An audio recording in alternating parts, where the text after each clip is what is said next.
Today, I'll be talking with Ben Rojas. He is the president and lead developer over at All-in-One SEO. He's been making websites for the past 2 decades and specializes in SEO, e-commerce, and cloud computing. And today, we're going to talk about how to optimize your blog posts for SEO like a pro, something he has a lot of experience in. And stick around to the end because I'll share with you 3 tips on how to get that featured snippet in Google. So let's dive in. So, Ben, we're talking about optimizing your blog post for SEO, but first off, let's just talk about why do you need to optimize your blog posts for SEO? Absolutely, yeah. That's a great question. I think probably everybody starts there and at the beginning, like, why do I need to do this? And obviously, you want to optimize your content for SEO because you want to improve in search rankings. You want to get to the top of Google and Bing and all the other search engines that are out there. When somebody types in a phrase that you think you should rank for, you want to be right there at the top. And ultimately, that brings more traffic to your site, right? So um, that gets more users on your site, and then hopefully repeat, and they come back and they recognize that as a site they want to continue to come and be a part of and continue to read your content. So obviously that's why we optimize rank our content. We want people to continue to come back to our sites, and so yeah, Yeah, definitely I one of like those that. things. Yeah, I like that. So, say, okay, we know we need to optimize it, but what is the best way to plan out the content? Like, can I just start, I'm an expert in the field. I can start just doing opinion pieces on everything that I want to do. What's the best way to plan it out? Yeah, that's one of those things where obviously you want to be an expert in your field when you're writing your content. So I think a lot of us, we believe that we're the experts in what we're doing, and that's why we're writing this content. We're putting it out there. And so when you're doing that, you want to, you think you might be able to wing it, or just, create some blind guesses and just be like, oh, I know what I'm doing. And you write up your content. But that's not how it works all the time. You want to be able to do proper keyword research. You want people to be able to find um, content based. You want your content to rank based on what people are already searching for, right? So when they put in their keywords, they're like, you know, they type in a phrase. You want your content to come up for that phrase. So you need to look for those keywords that people are using um, already, and then you need to start writing your content to optimize for those keywords. And so we have, there are research tools out there. There are a lot of research tools out there that will help you do this, where you can kind of put in a phrase and they'll give you some other uh, recommendations and things like that. SEMrush is one out there. There are others like it. Inside of All-in-One SEO, we have our focus key phrase that you can put in there, and so we actually integrate with SEMrush. You can pull up um, the a modal which will give you suggestions for other key phrases to look for, and things like that. So that's the way that I would start, is doing that proper keyword research, and then you're able to look for those keywords and be able to then optimize your content there. Yeah, that's cool. So you say do keyword research. So I have my keywords that I want to do, and I'm going to start writing my blog post. So I just write out that keyword all throughout so Google knows this is all about like how to grow tomatoes, and write that keyword phrase like 20 times in the blog post. Will that help? So it will help a little, but could also hurt, and that is if you keep repeating the same thing over and over. Google's probably going to look at your content and go, I don't think they really know what they're talking about, right? So you definitely want your key phrase throughout your content, the one that you're looking for. But you also want to look for what are called semantic keywords, or latent semantic indexing (LSI) keywords, which basically these are keywords that are related to your main keyword. So and that's what our tool with SEMrush actually does, is kind of, you put in that main keyword you want to look for, and it will give you all these suggestions. So let's say you're doing how to start a blog, right? That might be your focus key phrase. Well, the LSI keywords that might come up for that are like how to start a blog for free, or how to start a blog on Instagram, how to start a blog and make money. So there are different ways that you're still using that same phrase, but you have all these other additional keywords that are related to it, and so you're Mhm. taking those keywords and you're saying, okay, which of these keywords have high search volumes and low competition? You're looking at these different things to be able to say, okay, I want to focus on this. I want to be able to take this key phrase and focus here because I'll get a lot of search volume there. but it may not be like 100% exactly. Like how to grow tomatoes is what you mentioned. Like you might look up how to grow tomatoes in an aeroponic garden, or like different ways. And so you might take Yeah. that and you might build that into your content, because people are looking for that, and so that helps you to rank higher. And then the benefit of that is when Google does read your content and search engines do scrape your content, they go, this person actually knows what they're talking about, right? So you Yeah. become, you're showing that you are an expert through that. Very cool. So when I'm So writing this out and I'm starting the blog post, why tell me, why is the title so important? Like, can I get kind of cute or creative or clever on my blog post title? Will that help? you can definitely get cute and creative if you want, but there are, humans are emotional beings, right? And so a lot of the titles that we write, we want to be able to engage that emotion, because when you see in Google just this list of titles, a lot of times you're looking at it and you're like, okay, that one's kind of weird. I don't understand that title, whatever. And so you might skip a few or whatever, and they might skip yours. And so what we want to do is we want to write titles that people will click on, right? And so, obviously using your focus key phrase in that title is an important thing. Um, and but you still want to make it catchy. You want something that's going to help them. And so actually, we have a tool on our website and in our all-in-one SEO plugin. It's a headline analyzer, and so you can just write any headline you want, and we'll give you suggestions. We'll say, hey, this doesn't have any power words, this doesn't have any emotion words, things like that. Why don't you tweak it? We'll detect if it's a how-to. If you put how to do something, we'll say this is a how-to. So we'll try to help you optimize a how-to title versus another title. So those are some things, some tools that we use specifically for that. But you definitely got to think about the fact that when your page does show up in those search results, it needs to be a title that someone's going to click on. And so you want to write those titles that are relevant to your users. So Yeah, I love that. I love that. So yeah, I've got several blog posts that I'm starting to do. We're going through that whole process of writing several of them. I hear about interlinking and why I hear about this a lot. Can you just explain, like, what is this and why really is it so important?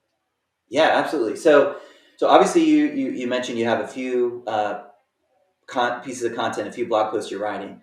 Um, what internal linking is that it connects those different posts together. So you have a blog post A, blog post B, and you might have a link from A to B, or from B to A, or even vice versa, depending on what you're talking about in your content. So you're writing out something about tomatoes here, but you have a post about cucumbers, and you can say, you might be planting tomatoes, but if you're planting other vegetables like cucumbers, and you've got a link to your other post about cucumbers, and you might have something similar in there that talks about tomatoes, and it might link you back.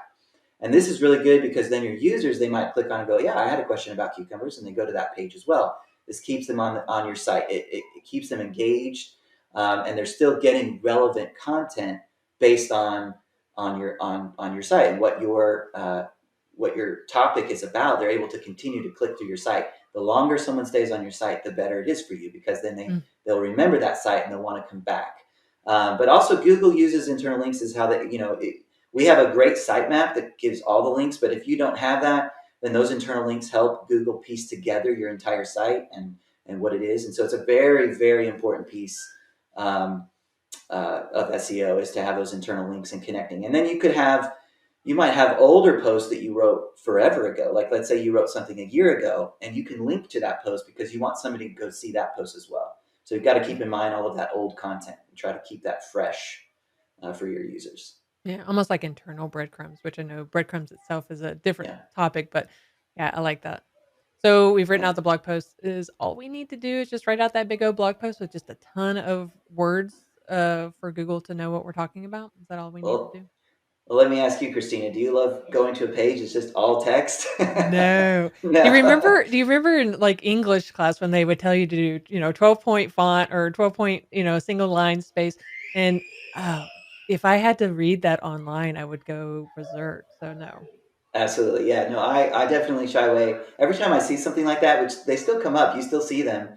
And Yeah, it's like, oh man, I try to skim it. I'm like, I don't know what's here. I'm just going to go find a different resource. It may have the answers, and sometimes it does, but so 100%. yeah, no, you definitely want to enhance your content, right? So some of the best ways to do that images and video. So you can break up your content into different paragraphs, and obviously you can have images that really go along with your content. Have a picture of your garden with your tomatoes growing, Mm. things like that. You can totally do that. If you write your own videos or make your own videos, you can definitely embed those in there. But you might also have found a YouTube video for someone else, and you can embed their video there and say, "Hey, go watch this video. It's really helpful information about gardening and tomatoes and all that kind of stuff." So that's it. It will make it more engaging and interesting. We are very visual people, and so when we see that, it keeps us engaged and keeps us on that page. So one thing that you have to be careful of though is image copyrights. You have to always get permission to post other people's photos and things like that. So just keep that in mind. If you're creating your own images or screenshots or whatever, that's totally fine. You can do that exactly as you want, but you have to be careful. There are a lot of sites that do stock photo for free, and you can get those and put them in there. But definitely keep your site engaged, your users engaged with content that has images and videos. Yeah, I like that. That's actually one of the reasons why we started WP Beginners channel. YouTube channel was Hmm. just to add that extra layer for people who are more interested in watching what we're doing rather than reading it, or as a combination. And it also seemed to help with time on site, which also sometimes Exactly. helps with SEO as well. Okay, 100%. so Yeah. we always hear about adding a meta description to our blog post. What is that and why is it important? Yeah. Good question. We're going to get technical here. Okay, so Okay. All right. uh, I'm ready. for most of you of the people who will be watching this podcast, they're probably not doing what I do, which is you right click and you say view source, and you get this whole bunch of text, and you're like, what is this stuff, right? So um, so a meta description is just one of those tags. It's never for the users to see. Your users aren't coming to your page and seeing this meta description, but it's very important for those screen search engines and other crawlers that scrape your content, because this is how they scrape it. They don't scrape it by what we see in the browser. They scrape it by looking at that source code. And so that meta description is basically an HTML meta tag that you add to every single page of your site, and it describes in a short and concise way what is the purpose of this page, what is here. And we talked about the focus keyword, the key phrase. Make sure you add it there, because that's going to tell the Google and this other search engines this is what the content is about. So you want to have that in there, but you want to keep it short and concise and relevant to the content on your page, because again, they're scraping the content and that meta description, and they're going to be comparing it, and you want to be the expert. But that meta description a lot of times will show up in the search results underneath the title, right? So it's not always exactly the same, because as we've found out, Google and other search engines, they like to change that. They can tweak that and change that to something different. But it's a helpful suggestion saying, hey, this is what my content is about. And so it's very important to have it. If you don't have one, it can actually hurt your SEO a lot. So definitely recommend having it. And all-in-one SEO will automatically generate that for you if you Mm. don't write it out yourself. Mhm. But it's one of those things that we give the possibility for someone to write it exactly the way they want it, or we'll auto-generate it if they don't write one. So because we That's believe awesome. it's so important to have, so we want to make sure it's always there. Yeah, I like that. So, yeah, we talked about videos and images, but aside from that, can we just have all the blocks of text, or is there other ways that how should we write the blog post? Could it be similar to how we did in school? Yeah, so this is a tricky one, because a lot of times, however we write in a way we're comfortable, with where we'll write a block of text, and we'll just, kind of ship it and put it out there.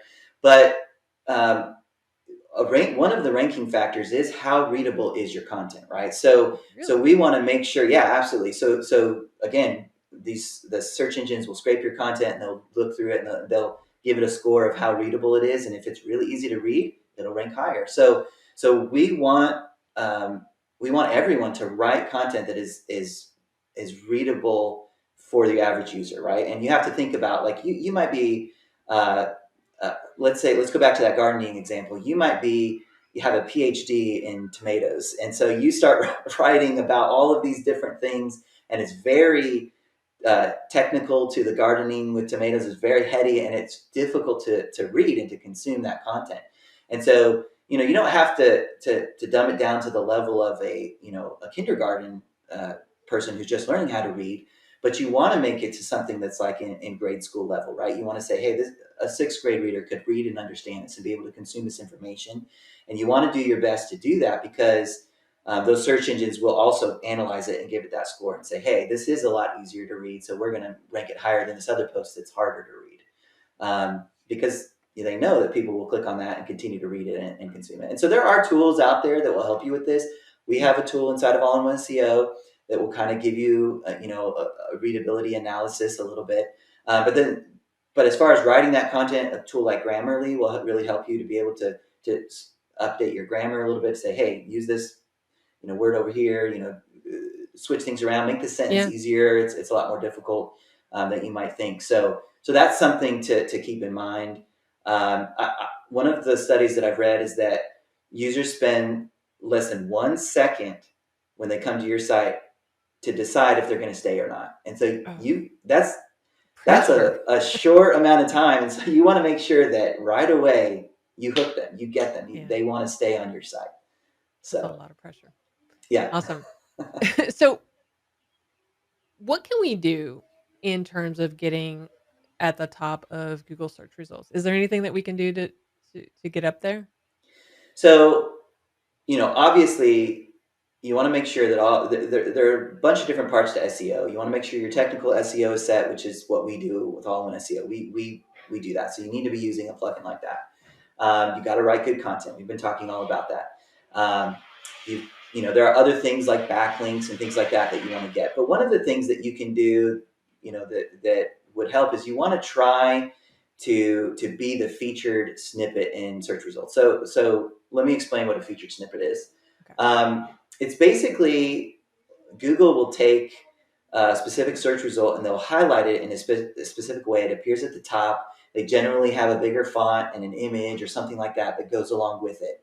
And so, and they'll scrape that from your content. They'll take that. Now, there isn't any specific way to be this feature snippet. It's not like you can submit it to Google and say, hey, we want to be the feature snippet for this. And Google says, okay, yes, no, they don't do that. They will pick and choose. So you just got to keep optimizing your content and make sure that it has that information that the users are looking for that goes back to your focus key phrase and that search result. You want to rank high for that specific term. Well, make sure you are the expert. When you're writing your content, you're showing that you're the expert for that. And then make sure that all of your technical SEO is there, your schema, all of that stuff is there. And Google will then take that and say, hey, this person, they know what they're talking about. This is the resource we want to feature. And so that will be one of the primary things that you can do. If you can become the featured snippet, you're going to start ranking a lot quicker and a lot better and get to the top of those results. Okay. So I can't game it. Okay. You can't game it. No. Can't game it. Okay, you mentioned something, and I just would like for you to kind of define it a little bit. What did you mean by schema? What is schema?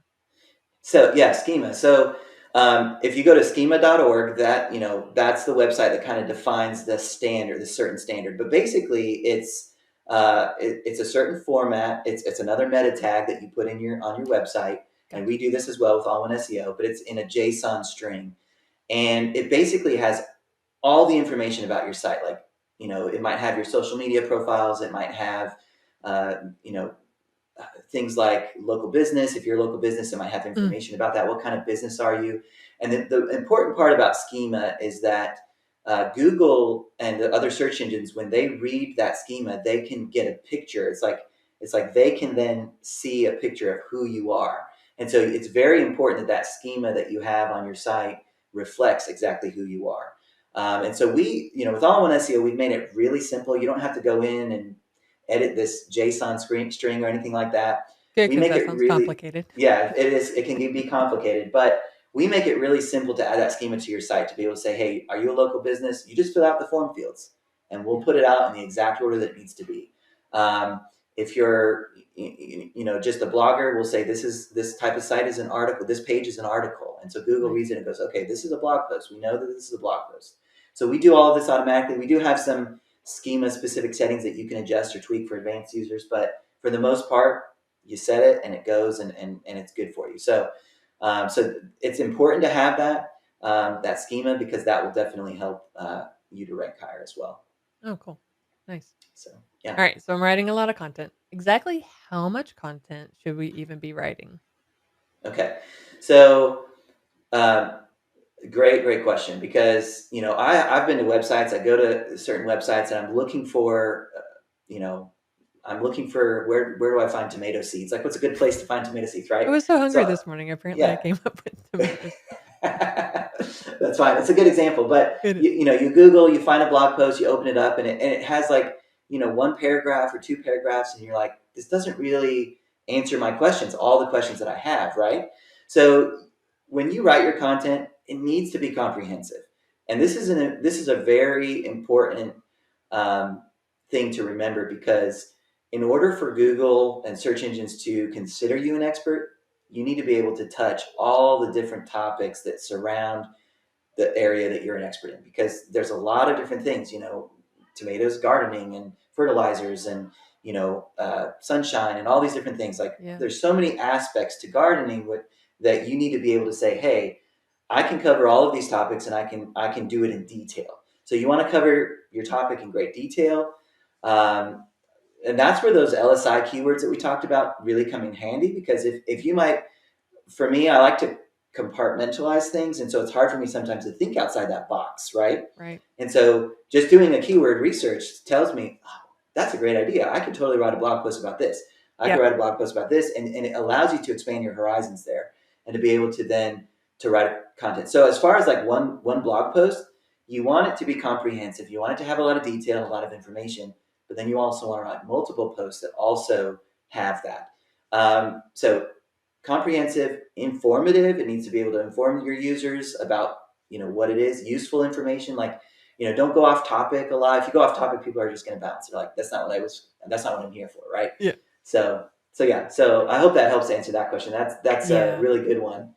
Um, Yeah, it's a lot of people, they'll say, especially new bloggers are like, "I'm not getting any traction," and then you ask, "Well, how much content do you have on your site?" And they're like, I've written like 5 or 10 in the last year, 5 or 10 blog posts, and right. I'm just not seeing anything." And it's kinda like you just need as many lines in the water Mm-hmm. to, if you're going fishing, I guess we're moving on to fishing now, Yeah. um, That as many works. lines in the water as you can to, to be able to, increase the potential for traffic. So Absolutely. I love Yeah. that, that's important. Yeah. So should we always be focusing on content? Like new So content? Because yeah. the content wheel is real, and that's a lot. The Right. content, yeah. So you definitely want to focus on writing new content. I mean, obviously, you want that to be a priority, but Yep. not always there. I mean, you want to be able to, we talked about internal linking as a tool earlier, and Yeah. one of the things that you can do is you can kind of go back to those older posts, and you can link from those older posts to your new posts. You can continue to refresh, and it we'll go back to gardening here for a second, but like, if you're thinking about gardening, you've got to till that ground. Like, every year you go back and Yep. you are going to be replanting new seeds. You got to till it. You got to get the weeds out. You got to turn it over and make sure that it's ready for planting. And so that's something, when you think about your older posts, you might have written something a year ago, 2 years ago, 4 years ago. Let's say you wrote an article that was like, um, the best gardening tools for 2016. Well, that content could be relevant today, Yeah. right? You, Yeah. you might need to update it. You might add a tool and take away a tool. Like, if it was over centuries, you'd get rid of the horse and the plow, and you'd start having, like, more modern tools, right? So there's Yeah. definitely ways to like refresh your content, and then you can resubmit that. It can go right to the top of your blog post, your blog reel, and somebody sees what are the best gardening tools for 2022 or Mhm. 2023. And so it's important to go back and to think about that. You can reshare your posts on social media. You can say, hey, we had this post about this topic and it was great. Adding those internal links. And one thing I wanted to mention about the internal links specifically is that we've, in All-in-One SEO, we have an internal linking tool. It's called Link Assistant, where we will basically create suggestions. We'll say, hey, you have this old post. It has relevant keywords to this new post. Why don't you add a link from that post to this post, or vice versa? And so it's very important that you take that internal linking strategy, and you go through and you say, hey, I need to add posts to this old content. But it's really hard to manage that when you have so It many is. posts, right? Yeah. And you don't have time. You can spend all year just going through each post individually. So our tool makes that really easy to do. But then you can also track search rankings and just see like, okay, this specific post dropped in ranking. What can I do to refresh that and to get it back up again and to Yeah. optimize that content? So newer content, yes, it's important, but you also want to go back and continue to refresh that older content as well. So Yeah. And I would say, I have to say, the link assistant was my favorite, especially the you have in there orphaned pages. And when I first saw yeah, that and I looked in there, I was like, all of them, because I was so horrible at interlinking. So I yeah, started to try and do like what Syed suggests is like make it a game and try and do like 10 a day or something. But yeah, yeah, the link assistant makes it super easy. So awesome. absolutely, So yeah. are there any other tips or ideas or suggestions that you have as like a final last tip before we end? Yeah, I would say this is one of those things that, you know, it kind of go back to the fundamentals of SEO, right? So I would say, sometimes people will get on these kicks of like, oh, I'm going to optimize, I'm going to do my SEO, I'm going to get there. And then life comes up Yeah. and things happen and you start getting distracted from it. And you're going to see, you know, eventually that's going to catch up to you in the SEO world. So it's one of those things where you really need to spend a lot of time. Like you said, making it a game 10 a day or something like that. That's absolutely like, maybe it's not a daily task, like every single day you're doing, a chunk of time on SEO, but regular SEO maintenance. You got to Yeah. continue to do that. You got to continue to keep things fresh. And, obviously we would recommend writing new content weekly, like get it out there like as much as you can, because that's going to help you to grow that expert. Google will look at you as the expert. It's going to grow that, and you're going to have a better track record. But if you slow down or you stop, I mean, I hear stories all the time about people who like something happened and they stopped writing content and their rankings dipped and they're like, hey, why did this happen? And it's like, well, you've got to keep doing that. So it's a journey. It's not something that will ever end. There's always going to be new SEO things to think about and to do. And I would just say, don't think of it as a one and done. Like think of it as Yeah. an ongoing process that you're continuing to do over and over again, as often as you can to continue to help rank. And slow and steady wins the race. It really does. It's not something that overnight you're going to rank and boom, done. And yeah, it's Yeah. going to be That's a great tip. that slow progress. So Awesome. Yeah, great tip, and I really appreciate you sharing that with us. yeah, Awesome, Ben. Well, thanks so much for coming on and sharing all of the tips on how to improve your blog posts with SEO. absolutely. Thank you for having me, Christine. I really appreciate it. It's a lot of fun to do Yeah. this. So Okay, now that you know a little bit more about just what's important on creating and optimizing your blog post for SEO, let's cover 3 tips to get that feature snippet. And just as a reminder, a feature snippet is when you're going to Google and you're typing in a question, and usually at the top above everything else, you have what seems to be like the answer. Like Ben and I talked about a little bit, one of the things you can do is just optimize your page's meta description. This tells Google exactly what that page is about, and if it's important enough or answers the query that they're looking for, that might help. Tip number 2 is to use lists, tables, and table of contents. A lot of times you can see this. We are doing something like 14 best WordPress SEO plugins and tools that you should use. You can sometimes see that listicle in the number format at the top of the search results in a featured snippet. And tip number 3 is just to follow the best practices that we discussed and outlined in the podcast itself. Things like including your keyword in the SEO title, description, and other keyword areas. You want to add your focus keyword in content and in subheadings. This tells Google more and more what your page is about. And finally, we'd love to hear from you. If there's any feedback that you want to hear, any deeper dives that you want to know more about SEO or email marketing or anything else as it pertains to growing and creating a website or a blog, if you're watching on YouTube, let us know in the comments below. Otherwise, let us know by tweeting out at us at wpbeginner.com or even contacting us on our contact form. We'd love to hear from you. And thanks for listening.